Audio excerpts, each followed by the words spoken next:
Entonces, con esto, y que espero que sea, pues, de agrado para todos la charla. Y, Bueno, buenas noches a todos. Em, Esta noche vamos a hablar de trauma de esófago. Está enfocado en el abordaje y el manejo. Em, Vamos a iniciar con algo de epidemiología y fisiopatología, también de anatomía para saber aspectos importantes acerca de esa estructura que es el esófago y digamos que algunas susceptibilidades que tiene y particularidades que lo hacen, digamos que uno de los elementos del tracto gastrointestinal es susceptibles pues digamos que a trauma y más especialmente en los niños. Entonces, em, empezando con la epidemiología, con la anatomía, perdón. Entonces tenemos que el esófago es un tubo muscular pasivo que está pues fuertemente irrigado e inervado y tiene la capacidad pues de llevar elementos líquidos o sólidos de la boca al estómago. El esófago tiene una longitud aproximadamente de 27 milímetros, 27 centímetros, perdón, pero pues digamos que este promedio está dado más en estudios con adultos. Recordemos que el esófago también depende mucho de la estatura de cada paciente, pero puede llegar a medir desde 21 centímetros hasta 34 centímetros, 21 centímetros empezando con los niños. Empieza entonces a la altura del cartílago cricoides, más o menos en la quinta, sexta vértebra cervical, hasta la unión gastroesofágica que está más o menos a la altura de de la duodécima vértebra dorsal. Pasa a ser un órgano abdominal, más o menos a la altura de la décima vértebra dorsal, que es donde está el hiato esofágico, que es por donde pasa de ser, digamos que torácico a abdominal. Vamos a ver que esta clasificación cervical, torácico y abdominal es muy importante para determinar tanto la severidad como el tratamiento que se le va a dar a los pacientes con un trauma esofágico y pues también de acuerdo a la parte, pues digamos que a la histología pues, del esófago.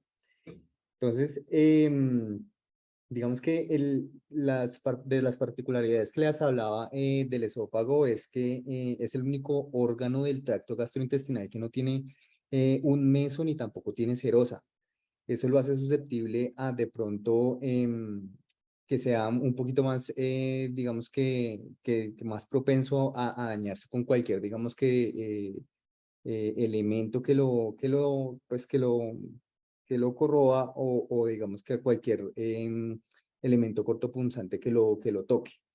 Asimismo, digamos que por eso se hace difícil la disección en las cirugías del esófago, dado que al no tener serosa, solamente una adventicia, que es una capa mucho más delgada, lo hace también susceptible a que en el momento de la disección tengamos una lesión inadvertida.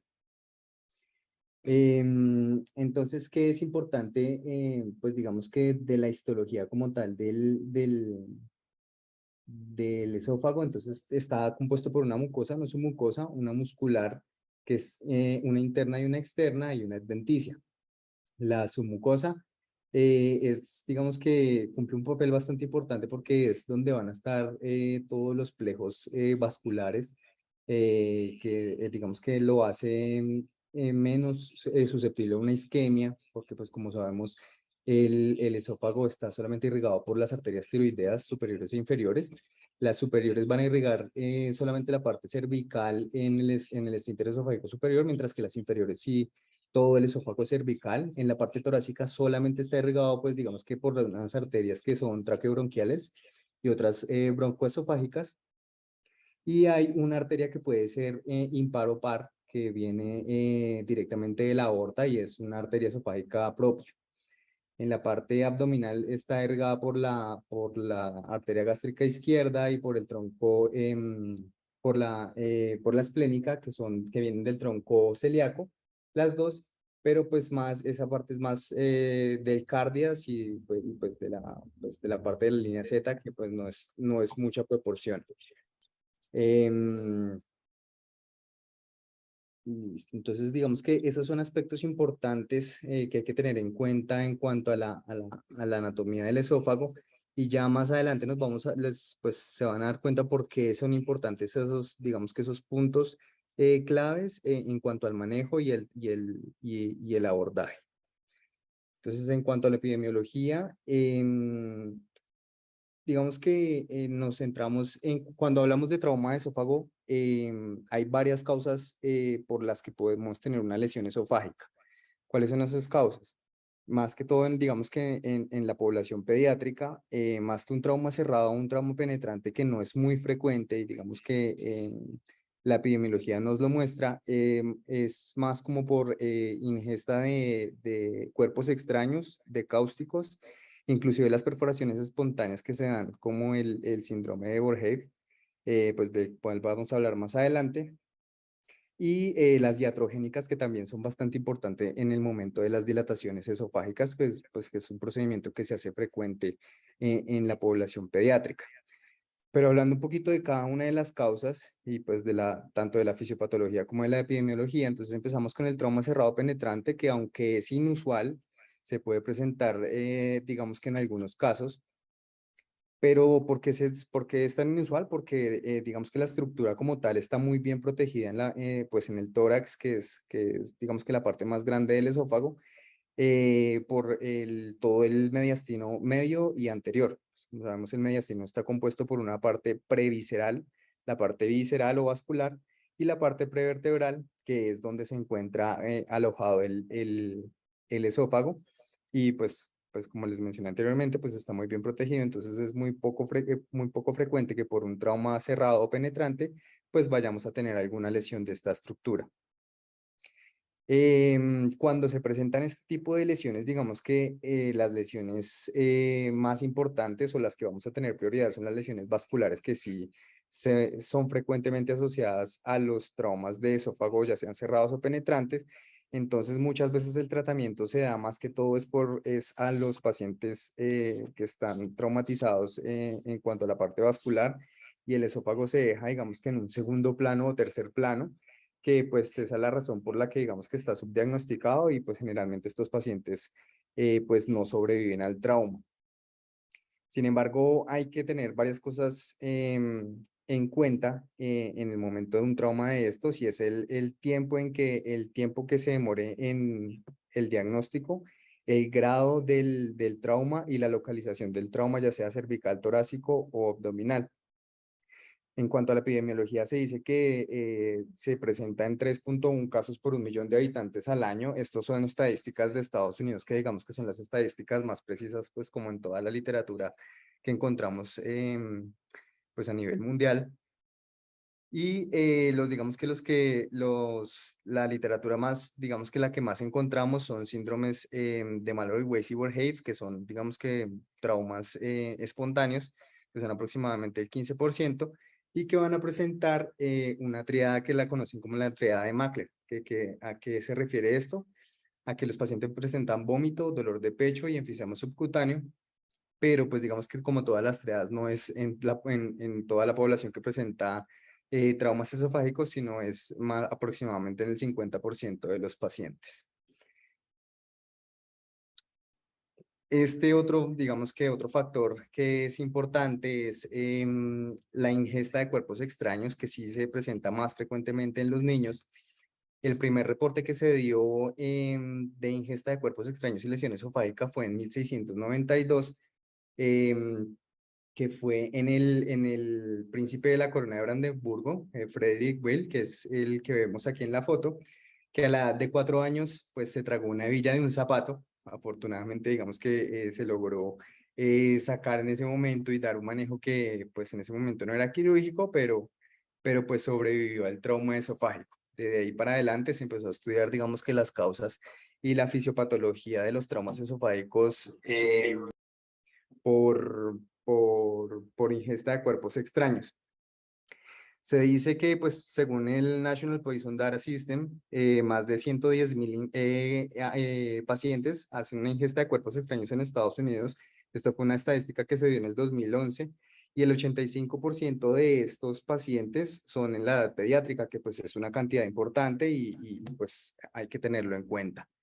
El 73% de este 85% eran niños menores de 5 años, que pues son pues, niños bien chiquitos que se pueden ingerir en monedas, baterías, juguetes pequeños, botones, esas de joyas, huesos y partes de comida, que son digamos que los más comúnmente asociados al trauma esofágico. Aquí hay que tener especial cuidado con las baterías. Ya más adelante vamos a ver cuál es la fisiopatología y el por qué hay que tener cuidado de las baterías y cómo se diagnostica. Además,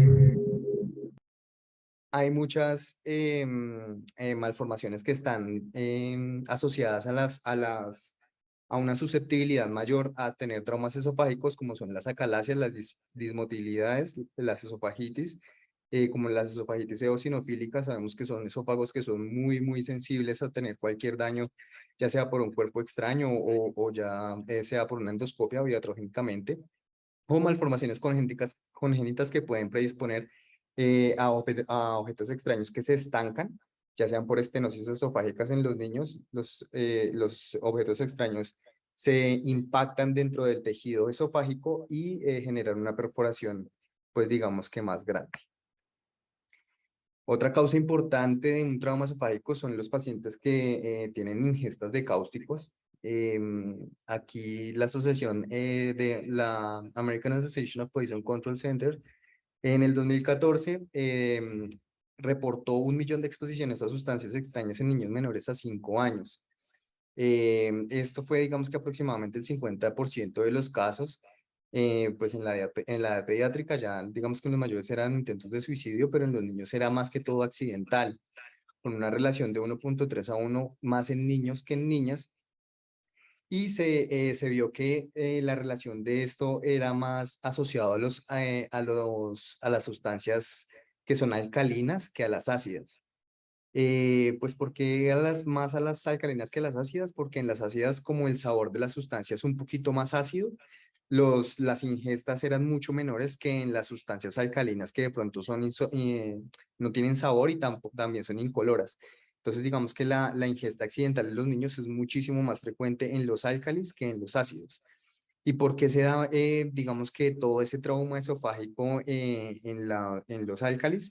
Porque hay tres, digamos que, métodos fisiopatológicos por los cuales se puede dar una perforación esofágica, y es por la desnaturalización de las proteínas, la saponificación de los lípidos y la trombosis capilar, que va a resultar en, digamos que en tejido necrótico en el esófago y posteriormente por la perforación, que dependiendo de la cantidad de ingesta de la sustancia, se va a ver también la cantidad de lesión y de necrosis del esófago, y de ahí pues también depende mucho tanto el momento del diagnóstico como el abordaje y el tratamiento, que ya lo vamos a ver más adelante. Entonces aquí esta tablita, pues digamos que me pareció interesante ver que en orden de frecuencia los álcalis están mucho más relacionados con los traumas esofágicos, y digamos que la ingesta de cáusticos por parte de los niños pues menores a 5 años. Otra, digamos que causa de trauma esofágico que también es importante y también hay que tener en cuenta es las causas iatrogénicas. Entonces, las causas iatrogénicas son generalmente por las endoscopias que se hacen para las dilataciones más frecuentemente, ya sean los pacientes que tienen acalasia o que tienen estenosis congénitas, y se dan al paso del equipo instrumental, pues al momento del procedimiento. Por eso es que vamos a ver más adelante que las causas iatrogénicas tienen un diagnóstico mucho más temprano, y por eso también un diagnóstico bueno, un diagnóstico más temprano y un pronóstico muy bueno. Por esa razón, porque en el momento del procedimiento es que se dan cuenta de la perforación y es más fácil y más certero de tratar. Como ya les había dicho, pues la mayor causa es la dilatación esofágica, y los lugares de mayor predisposición son la fosa piriforme, el arco aórtico y la unión gastroesofágica, que dependiendo también de esta localización, pues vamos a tener diferentes abordajes y tratamientos, unos digamos que quirúrgicos y otros les podemos dar el chance de un manejo médico. Aquí en la tablita que vemos a la derecha está la incidencia de la perforación por cada tipo de procedimiento. Pues la dilatación, digamos que por acalasia, siendo pues un 1,7%. Digamos que las escleroterapias para las varices esofágicas, que también pues es un procedimiento un poquito más mórbido, del 1 al 6%. Y pues digamos que muchas veces cuando se ponen los stent, cuando no se tiene mucha experiencia con la colocación de los stent y el anclaje, pues también pueden producir lesiones graves que se llegan pues a presentar hasta en un 25%. Entonces, ¿cuáles son las manifestaciones clínicas de los pacientes que presentan una perforación esofágica? Y hay que tener en cuenta esto, digamos que es importante porque el diagnóstico es lo que en realidad nos va a generar, nos va a dar el pronóstico de cada paciente. Entonces, si yo tengo claras las manifestaciones clínicas de los pacientes, sé en qué paciente puedo sospechar una perforación esofágica y pues de inmediato o hacer, o si tengo la duda, pedir un método diagnóstico más certero o inclusive iniciar el manejo inmediato que va a impactar bastante pues tanto en la sobrevida como en el pronóstico del esófago del paciente. Entonces, ¿cuáles son los síntomas más frecuentes? Entonces están la disfagia y la sensibilidad en el cuello, la imposibilidad para tragar saliva o las secreciones orales, cialorrea o dolor retroesternal, eso también dependiendo mucho de la ubicación en que esté la lesión esofágica. Hay regurgitación y en ocasiones odinofagia. Hay dolor alrededor de la horquilla yugular, que digamos que la misma horquilla external, o inflamación de dicha zona, que también me hace pensar en que de pronto el paciente tenga una lesión esofágica. Hay un signo que se conoce como el signo de Hamann, que es un crujido de la auscultación que coincide con los latidos cardíacos y es sugestivo de un neumomediastino. Es más o menos como un soplo que se da por el aire que está contenido dentro del mediastino y como coincide con los latidos cardíacos, pues puedo digamos que interpretar eso como de pronto una perforación esofágica que está drenando hacia el mediastino. Entonces, ¿qué otras manifestaciones clínicas puedo ver en los pacientes que tienen lesiones esofágicas, pero por cuerpos extraños? Entonces, hasta el 50% de los pacientes pueden llegar a ser asintomáticos y por eso digamos que está el subdiagnóstico de estos pacientes, aunque pueden presentar también estridor inspiratorio y sibilancias expiratorias. Ahí puede presentarse enfisemas en el cuello y en el tórax, dolor abdominal si es que la lesión se encuentra más abajo del diafragma o en el hiato diafragmático, en el hiato esofágico, perdón, o sangrado gastrointestinal. Como vemos aquí la tablita al lado, es una tablita que la saqué de las clínicas de Norteamérica, de los pacientes con lesiones esofágicas por cuerpos extraños, y vemos que los signos más frecuentes son náusea, cialorrea, tos, vómito, la presencia de sangrado. Los pacientes generalmente, como son tan chiquitos, lo que hacen es no comer o no, o digamos que la ingesta baja bastante, tienen sensación de cuerpo extraño en el tórax o en el cuello, tienen dolor y enrojecimiento de la zona, un distrés respiratorio y un estridor que pues también los pone irritables. Entonces todos estos signos son los que me llaman, pues digamos que los que me tienen que hacer caer en cuenta que de pronto el paciente tiene una lesión esofágica y como tengo la sospecha, empezar a diagnosticarla y tratarla. Mecanismos fisiopatológicos importantes en cuanto a la ingesta de baterías. Y es que digamos que hay tres principales, es que las descargas eléctricas del polo negativo de la batería causan hidrólisis de los tejidos que están circundantes, en este caso pues el esófago, que generan productos de hidróxido y sustancias corrosivas que hacen que el tejido se necrose y se perfore. Entonces, digamos que por eso es que es una urgencia cuando reconocemos que el paciente se ingirió una batería, porque pues este tipo de mecanismos hacen que el esófago no dure mucho en contacto con la batería y la lesión sea mucho más grave. También el sello de la batería, como está afectado por el ácido del contenido gástrico, entonces empieza a soltar componentes muy alcalinos y como ya les había dicho anteriormente, esto genera hidrólisis de todas las proteínas y necrosis y trombosis de todos los vasos esofágicos y pues por ende la lesión y la perforación pues del esófago que genera, digamos que el drenaje a varias partes del mediastino, inclusive a las pleuras y a los pulmones. Y por último, digamos que el otro mecanismo fisiopatológico por la que la batería puede generar una lesión esofágica es por la presión que ejerce la batería sobre el tejido, que genera compresión de los vasos y de las arteriolas y empieza a generar necrosis y pues la posterior perforación. Entonces, por eso es que se dice que las baterías, que en el momento en que se diagnostique la ingesta de una batería, inmediatamente hay que llevar al paciente a una endoscopia para sacar el cuerpo extraño.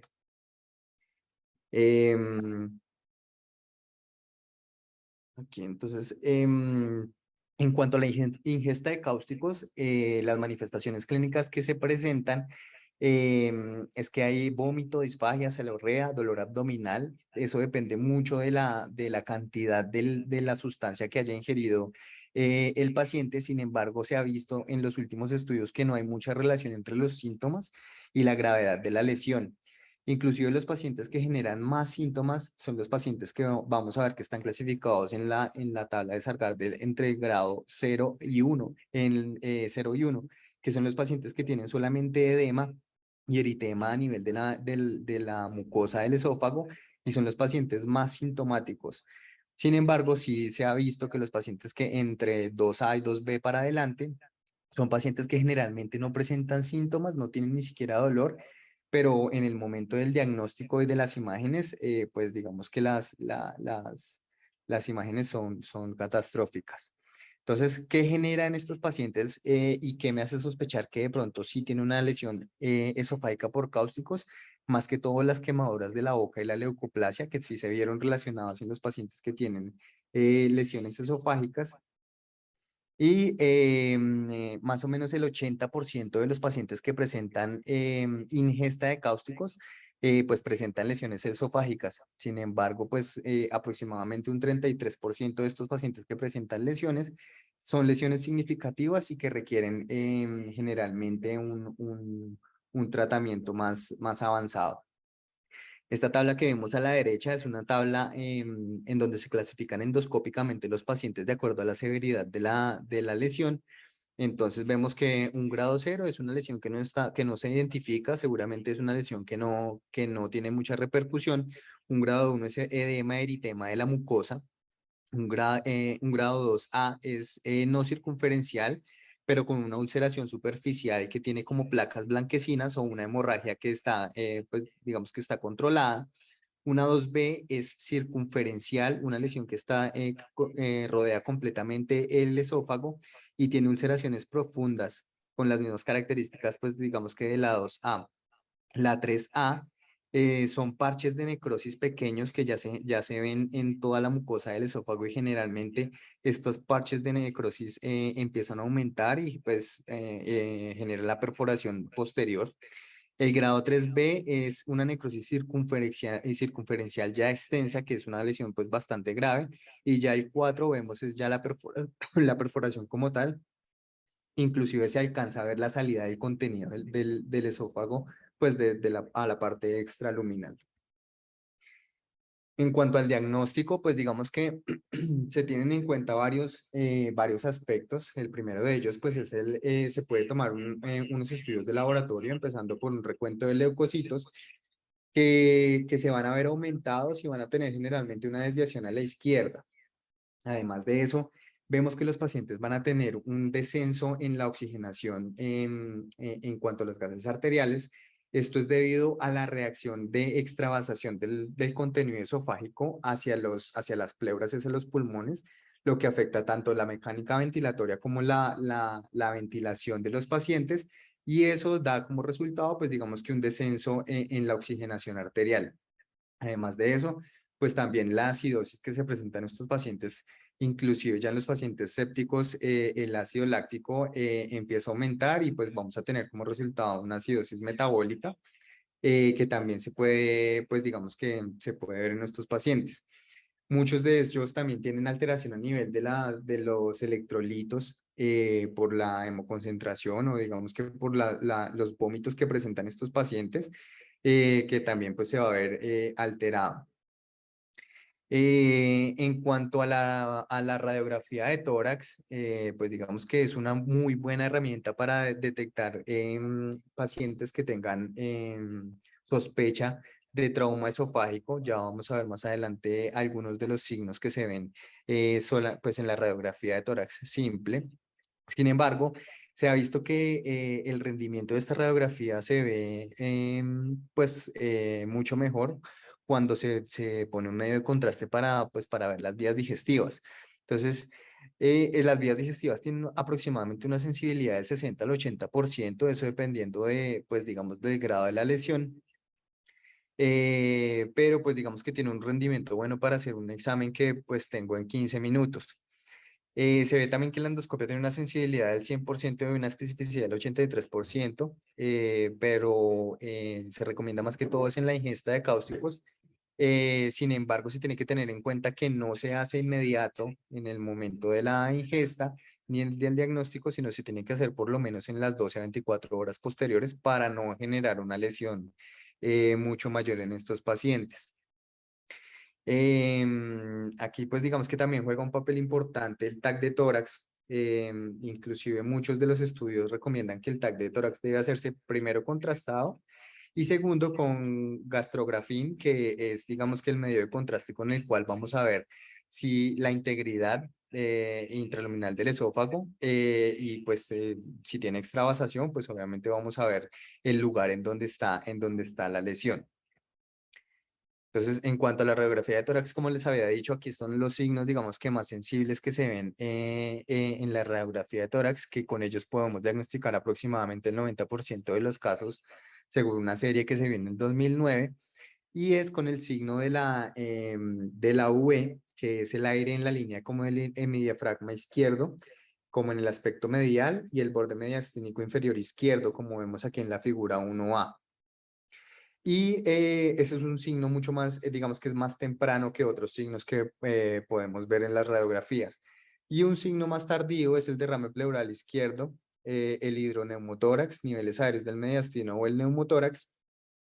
Y además de eso, como vemos en la figura de abajo, hay un signo que se llama el signo del globo terráqueo, que es la forma que toma el corazón, como ovalada, como la vemos ahí.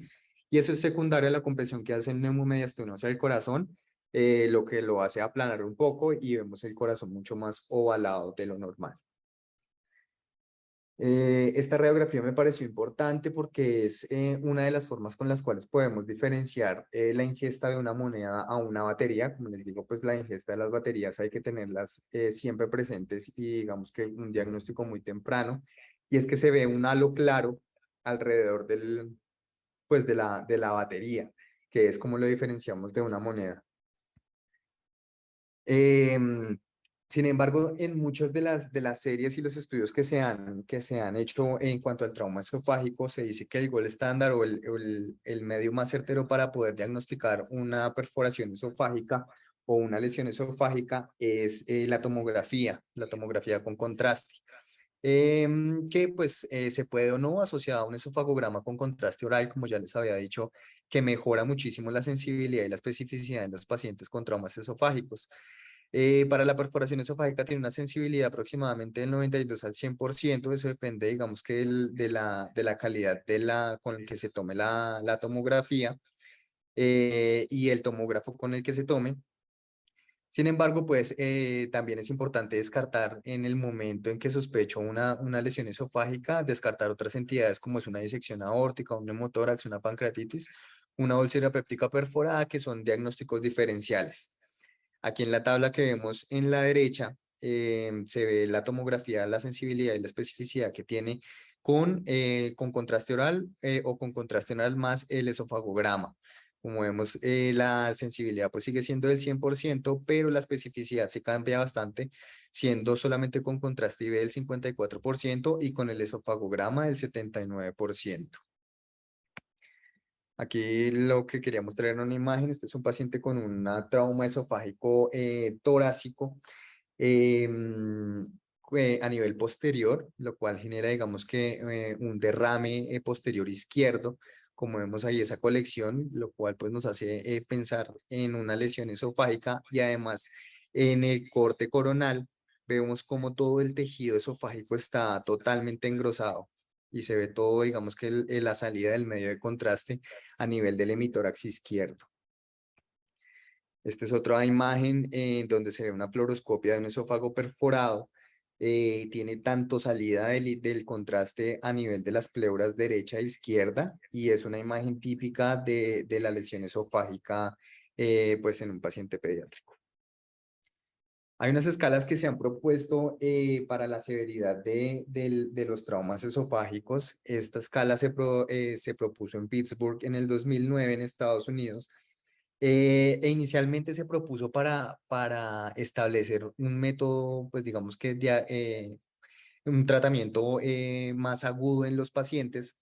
Sin embargo, digamos que para tratamiento no se estableció muy bien y para lo que se usa es para ver el pronóstico de los pacientes.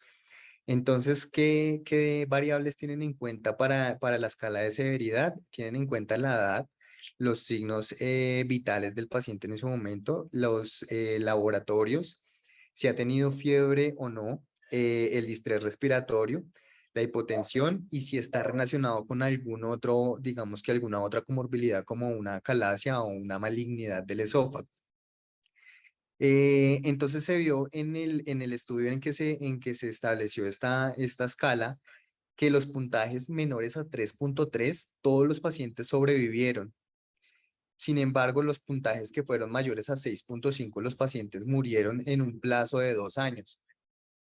La escala, digamos que no se logró validar a nivel mundial, pero sí en los Estados Unidos está establecida y la usan en los pacientes con traumas esofágicos y la usan para el pronóstico de los pacientes. Entonces, pues digamos que es útil y se puede usar, pues digamos que establecer en los pacientes aquí, pues en Colombia.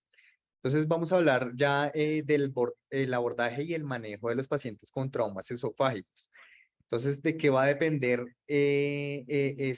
digamos que este tratamiento de abordaje de los pacientes? De varias cosas que ya les vamos a ir desglosando de a poco. Entonces, este primer estudio es un estudio en donde hablan de el manejo de los pacientes con traumas esofágicos y las opciones que tenemos como, pues, digamos que como un equipo quirúrgico para manejar los pacientes en el momento agudo y en el momento crónico. Entonces, ¿qué hablan ellos del manejo de los pacientes para un manejo no quirúrgico? El manejo no quirúrgico se estableció en 1975 con Larry Kieffer, que fue el primer reporte de manejo no médico con éxito. Sin embargo, a partir de allí empezaron los estudios y en el 79 se empezaron a usar los criterios de Cameron para el manejo médico con perforaciones esofágicas. ¿Qué tienen en cuenta para el manejo no quirúrgico? Entonces, pacientes que no vayan a tener vía oral dentro de las primeras 48 y 72 horas.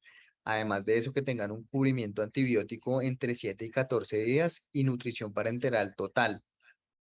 De acuerdo a, digamos que la etiología de la perforación esofágica, vamos a ver que esto va a ir cambiando, digamos en los pacientes con ingesta de cáusticos, se les adiciona metilprednisolona, que pues también tiene un impacto importante en el pronóstico de estos pacientes y ya más adelante vamos a ver la importancia del uso del mismo. En caso de colecciones pequeñas, se pueden hacer drenajes guiados o por toracotomías, mini toracotomías, que pues digamos que son un poquito menos invasivos que muchos abordajes o manejos quirúrgicos que sí se plantean en casos más graves. Entonces, ¿cuáles son los criterios que estableció Cameron en el 79 para decir cuándo manejo un paciente médicamente y no quirúrgicamente? Entonces, primero que el diagnóstico sea temprano o que la colección sea mínimo contenida si el diagnóstico es tardío. Segundo, que la colección esté contenida o en el cuello o en el mediastino, porque si ya es una perforación que se va pues ya a nivel abdominal, generalmente estos pacientes tienen que ser quirúrgicos de entrada. El tercero es que la lesión no puede ser neoplásica ni abdominal, ni que tenga una obstrucción proximal a nivel del esófago, que el paciente no esté séptico, ni que de entrada requiera vasopresores o manejo ventilatorio. y que tenga tanto disponibilidad de imágenes contrastadas para ver evolución del paciente y digamos que localización de la lesión y que además cuente con la disponibilidad de un cirujano experto para que si tiene que intervenirlo de urgencia, pues se haga de urgencia. En cuanto al manejo antibiótico, de que digamos que es una parte importante del manejo médico de los pacientes con perforaciones esofágicas, entonces tenemos que tener en cuenta que se tiene que hacer un cubrimiento de gram negativos, gram positivos y anaerobios. O sea, tiene que tener un antibiótico de amplio espectro. Incluir además el estafilococo aureus meticilino resistente y en los pacientes que estén inmunocomprometidos por alguna causa, tengan VIH o cualquier otra causa de inmunosupresión, se debe cubrir también con antifúngicos como el fluconazol o la caspofungina. Entonces vemos aquí digamos que las líneas de tratamiento, teniendo la primera línea con piperacilina, tazobactam y vancomicina, un paciente que voy a tratar no quirúrgicamente. La opción B, un meropen en vancomicina, y la opción C, con cefepime, metronidazol y vancomicina. Entonces, como les decía, de acuerdo a la etiología que se presenta en cada paciente en cuanto a la perforación, pues voy a tener algunas variantes en el manejo no quirúrgico. En este caso, en los pacientes con lesiones esofágicas por cáusticos, se ve que es importante el manejo con corticoides, además de lo que mencionamos anteriormente.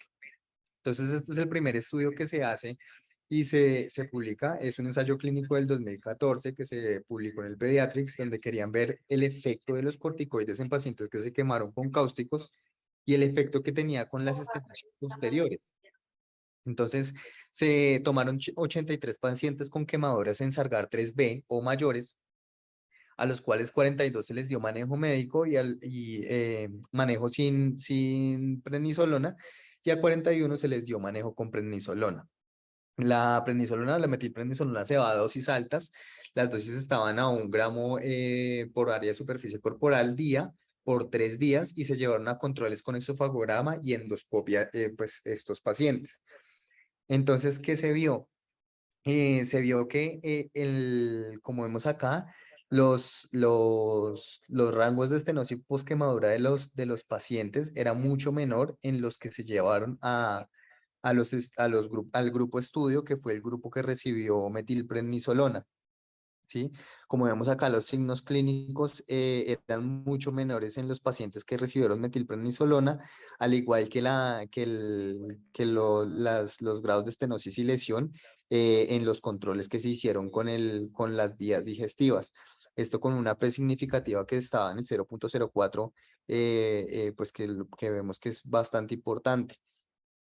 Además de eso, se vio que el pronóstico de los pacientes que fueron llevados al estudio y que se manejaron con metilprednisolona fue muchísimo mejor a largo plazo y los pacientes, pues digamos que posteriormente no fueron tan frecuentemente reintervenidos por alguna estenosis posterior o pues con alguna dilatación esofágica. Pero entonces el artículo propone un algoritmo pues que me pareció bastante interesante de cuándo hacer digamos que un abordaje quirúrgico y un abordaje no quirúrgico. Entonces, vemos que el abordaje no quirúrgico se ve más que todo en pacientes que no están sépticos y con perforaciones contenidas. ¿Qué quiere decir eso? Que el paciente o tiene una colección muy pequeña o no se ve la colección pues digamos que en los métodos de diagnósticos. Y esto me hace pensar que probablemente el paciente me va a responder muy bien a un manejo no quirúrgico. Sin embargo, cuando el paciente ya empieza a tener, digamos que deterioro en su estado clínico, que tenga una colección muy grande, que el paciente tenga alguna perforación a nivel abdominal, pues digamos que de entrada tengo que pensar en un manejo quirúrgico que ya es la siguiente parte que vamos a ver, cómo abordamos estos pacientes y qué tipos de manejo quirúrgico tenemos disponibles en este momento. Entonces, este primer estudio que quise mostrar aquí en la parte del manejo quirúrgico es un estudio en el que se tenía como objetivo ver los predictores de morbilidad y mortalidad esofágica en los pacientes que fueron tratados quirúrgicamente. Se llevó, es un estudio retrospectivo que se llevó entre enero del 86 y diciembre del 2011 con 80 pacientes, de ellos eran 58 hombres y 28 mujeres con un promedio de 65 años y los clasificaron en 4 grupos que ya entonces ya se los muestro. Entonces vemos que el grupo A eran causas intraluminales de lesión esofágica, el grupo B eran causas extraluminales pues, de lesión esofágica.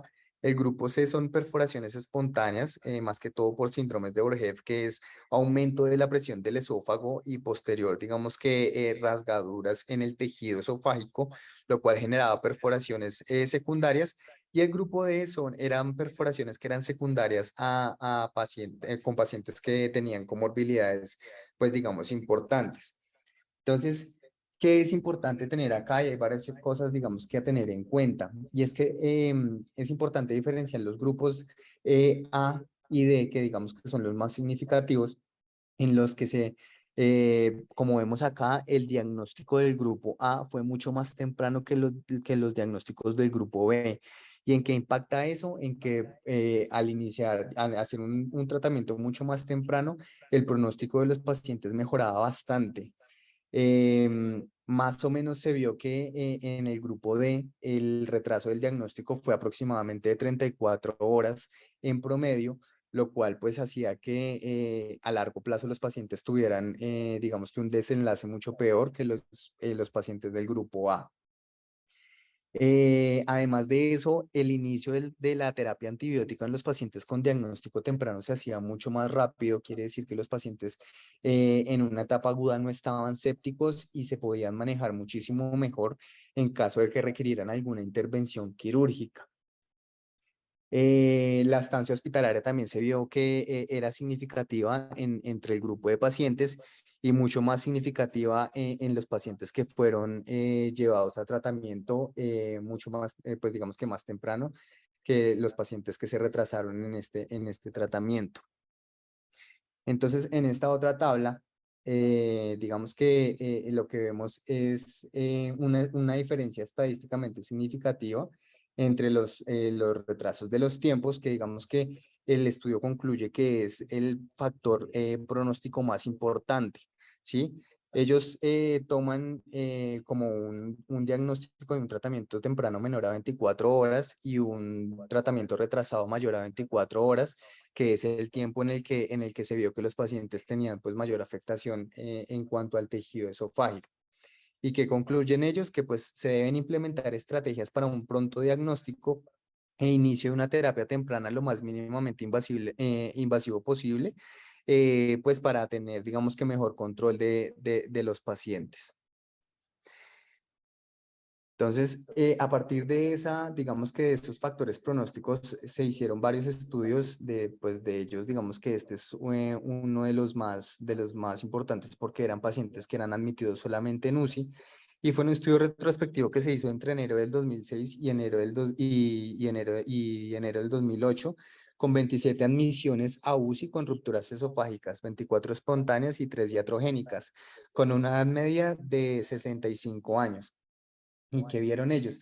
Pues digamos que el objetivo como tal del estudio era ver cuáles pacientes tenían, pues digamos que con indicaciones claras de manejo no quirúrgico, un mejor pronóstico con un manejo temprano. Entonces, ¿qué vemos acá? Que los pacientes que se manejaron más tempranamente tenían, pues primero, mucho menos, digamos que síntomas y alteraciones a largo plazo que los pacientes que se empezaron a manejar tardíamente. Además de eso, digamos que los síntomas de los pacientes se diagnosticaron tardíamente eran mucho mayores que no. Y de acuerdo a eso, pues ellos plantearon unas causas de por qué se daba un retraso en el diagnóstico en estos pacientes. Entonces, Pues digamos que la primera causa fue porque el paciente se presentó tardíamente al hospital o digamos que a las urgencias para poder diagnosticarlo. Entonces esta era una de las razones del retraso, que era mayor a 24 horas y pues por ende un peor pronóstico. Además de eso, pues que se centraron en un diagnóstico que no era el diagnóstico que tenía el paciente, que los más, digamos que con los que más se confundieron fueron con la embolia pulmonar, la gastritis, el sangrado digestivo alto y el neumotórax sin ninguna causa aparente. Además de eso, pues muchos de los artefactos que se veían en los tomógrafos también fueron causas de un retraso del diagnóstico. Entonces, digamos que ellos lo que plantean acá eran como distinguir estas causas para en algún punto no hacer un diagnóstico tardío o un mal diagnóstico en los pacientes pues más adelante. Como vemos acá, pues digamos que las tablas, vemos que 23 pacientes fueron manejados con cierre primario quirúrgico, mientras que 4 restantes solamente con manejo conservador. Todos los pacientes fueron igual inicialmente tratados con antibiótico, nada vía oral y pues drenaje si tenían necesidad. Se hacían imágenes a los pacientes con postoperatorios posterior al inicio del tratamiento a los 8 días, desde que iniciaban la vía oral y desde ahí se les hacía un seguimiento para ver el pronóstico de estos pacientes. De estos pacientes, entonces 13 pacientes presentaron un cierre adecuado en pues, lo que vemos en la primera imagen, mientras que 14 restantes requirieron una segunda imagen. Más o menos el inicio de vía oral en estos pacientes fue aproximadamente de 20 días en los pacientes que fueron diagnosticados tempranamente, mientras que la media de los pacientes que fueron diagnosticados tardíamente se les pudo iniciar vía oral a los 43 días. Quiere decir que pues probablemente también en esta parte tiene un impacto el diagnóstico temprano o tardío. Y además de eso, pues en cuanto a mortalidad, las tasas de muerte en los pacientes que fueron diagnosticados tempranamente, o sea, quiere decir menor a los 24 horas, fue de un solo paciente, mientras que los que se diagnosticaron tardíamente, las muertes fueron en 4 pacientes, que fue un 44%. Esto digamos que con una P significativa del 0.047% y fue digamos que el desenlace más importante que se vio en el estudio. Entonces, ¿qué tenemos como conclusiones del estudio? Que ante la sospecha de una perforación esofágica hay que estar seguros de que el paciente pues no la tenga con el fin de no retrasar el diagnóstico pues de la perforación y por ende pues no retrasar el inicio del manejo. En caso de confirmar el diagnóstico pues hay que iniciar inmediatamente el cubrimiento antibiótico, nada vía oral, la nutrición parenteral, dado que pues los pacientes con retraso en este inicio del manejo tienen un peor pronóstico. En caso de tratamiento quirúrgico, hay que tener en cuenta que se tienen que debridar bien los pacientes, quitar todo el tejido necrótico y pues de ahí en adelante ver qué necesidad tiene el paciente, si una derivación o puede hacer una anastomosis o simplemente un cierre primario. Y tener en cuenta siempre la regla de oro de las 24 horas, que es el inicio del manejo temprano. Este otro artículo, el objetivo del artículo era ver en los pacientes si un cierre primario del esófago era, digamos que un buen tratamiento para los pacientes con perforaciones esofágicas. Entonces, ¿qué se hizo? Se tomaron 25 pacientes con perforaciones esofágicas, 20 de ellos se les hizo rapia primaria y a 5 de ellos no fue posible hacerse rapia primaria, sino pues hacían, digamos que un procedimiento mucho más invasivo y más mórbido, que son las esofagiectomías y los estomas. Entonces, ¿qué hicieron ellos? Dividieron los pacientes en 2 grupos, el grupo 1, 6 pacientes, digamos que con manejo temprano, y el grupo 2, 14 pacientes con manejo tardío, pero todos con manejo quirúrgico. ¿Y qué se vio?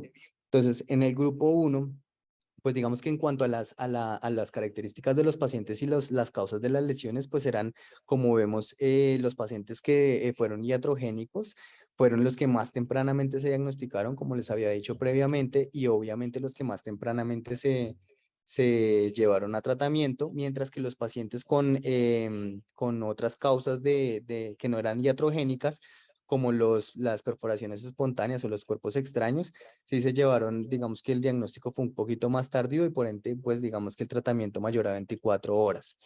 Entonces, ¿qué se vio en cuanto a los procedimientos como tal? En el grupo 1, los reparos que se hicieron primarios fueron mucho mayores que en los pacientes del grupo 2, que eran pacientes que se diagnosticaban más tardíamente y de pronto necesitaron procedimientos quirúrgicos adicionales que no solamente era la rafia primaria, sino además de eso, pues parches o reforzamientos que se hacían con pleura, pericardio o muchas veces con parches musculares que obviamente pues en este caso los pacientes pues presentaban unos resultados no tan buenos como los que sí se podían hacer solamente con rafia primaria. Y como vemos acá, pues digamos que en cuanto en términos de mortalidad y morbilidad, pues era mucho mejor en los pacientes que se presentaban mucho más tempranamente y que obviamente el manejo no era tan invasivo. ¿Qué concluyen ellos en el estudio? Entonces, que la mortalidad es baja en los pacientes que son llevados a reparo primario del defecto, que hay que tener en cuenta factores pronósticos a la hora de seleccionar un tratamiento y estos factores pronósticos, pues el más importante, como les había dicho, era el tiempo, que es lo que más hacen, digamos que énfasis todos los estudios. Y es importante tener en cuenta en el momento en que de pronto tengo un diagnóstico temprano en una lesión más grande, opciones de refuerzo como son las pleuras, el pericardio y parches musculares. Este otro artículo que es uno de los artículos más recientes que hay en cuanto a perforaciones esofágicas y el manejo quirúrgico. El objetivo del artículo como tal es ver qué tan necesario es realmente llevar un paciente a una cirugía grande cuando se presenta una lesión esofágica y que digamos qué factores pronósticos se deben tener en cuenta para establecer un pronóstico del paciente. Entonces, lo primero que ellos dicen es que el diagnóstico rápido es menor a 24 horas y es el factor más importante relacionado con el pronóstico de los pacientes. Que el inicio temprano del manejo antibiótico de nada vía oral y la reanimación hídrica también es fundamental en los pacientes y hay que establecer una severidad para establecer un posterior manejo, ya sea quirúrgico o no quirúrgico. Entonces, ¿qué hablan ellos acerca de la rafia primaria? Entonces, para la rafia primaria hay que primero identificar el lugar de la perforación, si es cervical, torácico o abdominal. Generalmente el cervical y el torácico son los que más se pueden realizar las rafias primarias, ya sea por una toracotomía o una cervicotomía. ¿Y qué se debe hacer? Hacer un desbridamiento de todo el tejido necrótico, empezar a disecar capa por capa del esófago hasta ver las musculares y cuando ya se ven las musculares y la mucosa, empezar a cerrar. Generalmente las cierres primarios se hacen en dos planos, que son pues la submucosa y la muscular. ¿Qué proponen ellos también o qué digamos qué aspecto es importante en el momento del manejo quirúrgico? Tener en cuenta los parches que se dan, que se pueden hacer para el reforzamiento, que ya pues como les había dicho anteriormente, pueden ser de pleura, pericardio o musculares y qué pacientes no se debe llevar a ningún, digamos que manejo no quirúrgico, los pacientes que están con inestabilidad clínica, necrosis mediastinal difusa, malignidad, acalasia o esofagitis. Entonces, ¿qué opciones quirúrgicas proponen ellos? Una derivación esofágica que pues es un esofagostoma, como vemos en la fotografía de la derecha, que es una derivación para, digamos que el manejo agudo o digamos que un tipo de damage control para que el paciente no siga, digamos que empeorando su proceso séptico o se puede hacer una derivación con un tubo en T para el control de las fístulas. En caso de mediastinitis, pues hay que hacer un lavado de bridamiento y si es necesario volver a realizar diferentes lavados hasta que el paciente ya controle su foco infeccioso. Se puede hacer gastrostomía o yeyunostomía para la alimentación mientras se tiene este tipo de derivaciones y siempre tener en cuenta que en los procedimientos quirúrgicos menos es más. Entonces, ellos, a partir de, digamos, las indicaciones de manejo no quirúrgico que se plantearon en el 79 con Cameron, ellos ponen unas indicaciones quirúrgicas y unas no quirúrgicas. ¿Cuáles son las quirúrgicas? Todos aquellos pacientes que no cumplan con criterios para no quirúrgicos, pacientes sépticos, que estén inestables, que estén en la UCI, o que tengan derrames pleurales masivos o colecciones muy grandes. Además de eso, que tengan localizaciones abdominales, siempre se deben de entrada pensar en la cirugía y tratar de elegir siempre la cirugía más mínimamente invasiva que tengamos. En cuanto a las indicaciones no quirúrgicas, pues en realidad son todo lo contrario a las indicaciones quirúrgicas, que es un diagnóstico temprano, ausencia de signos o síntomas de sepsis, la localización cervical o torácica, perforaciones contenidas o que no sean muy grandes y que no tenga enfermedades preexistentes esofágicas. Entonces, ¿qué otros manejos, además de esos manejos quirúrgicos, pues digamos que invasivos tenemos ya actualmente y son los manejos endoscópicos, que se hacen manejos híbridos entre endoscópicos y quirúrgicos.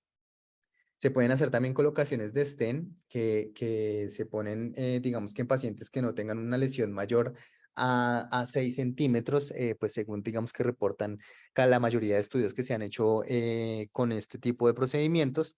Se pueden hacer también clipajes endoscópicos que pues se tiene que tener en cuenta que hay que tener la disponibilidad de los insumos y del equipo.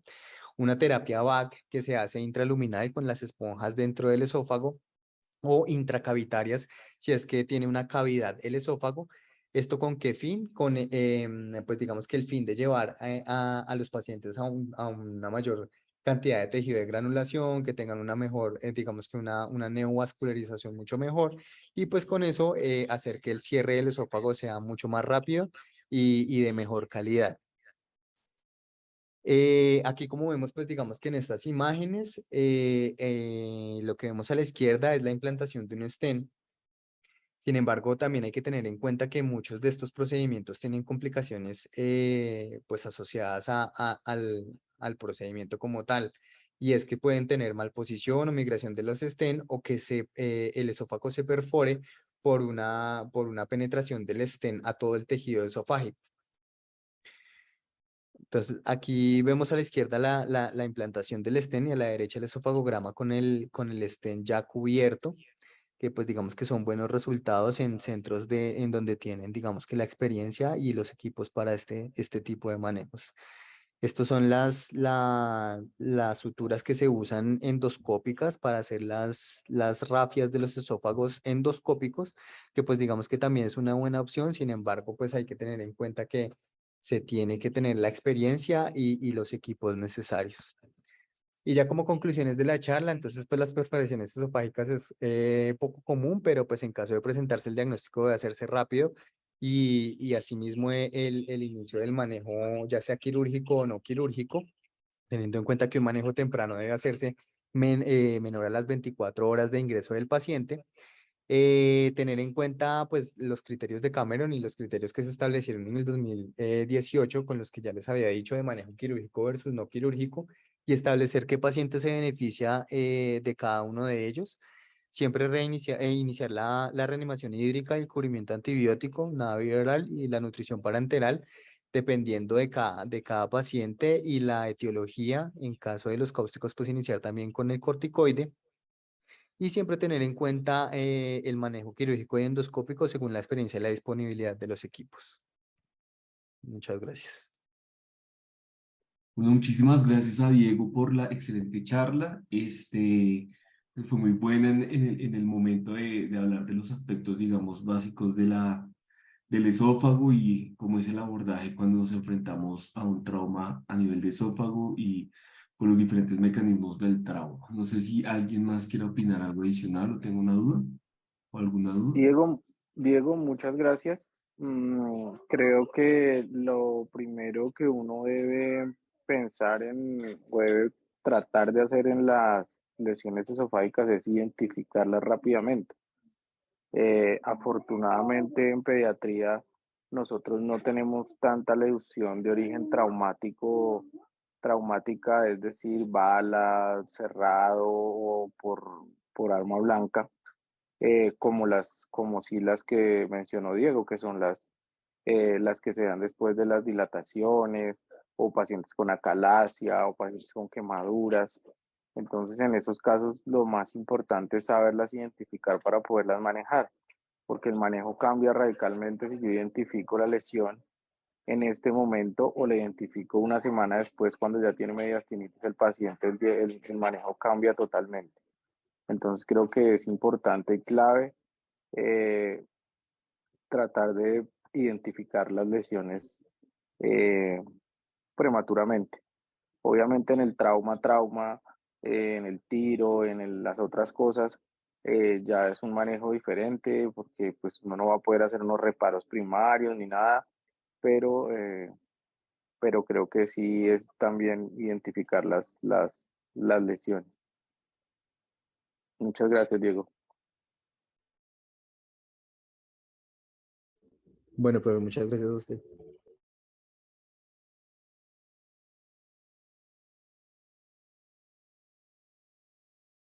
Bueno, si en el momento no hay más comentarios o preguntas, eh, yo creo que podemos dar por finalizada la charla. Muchísimas gracias a todos los asistentes y los esperamos en nuestra próxima reunión.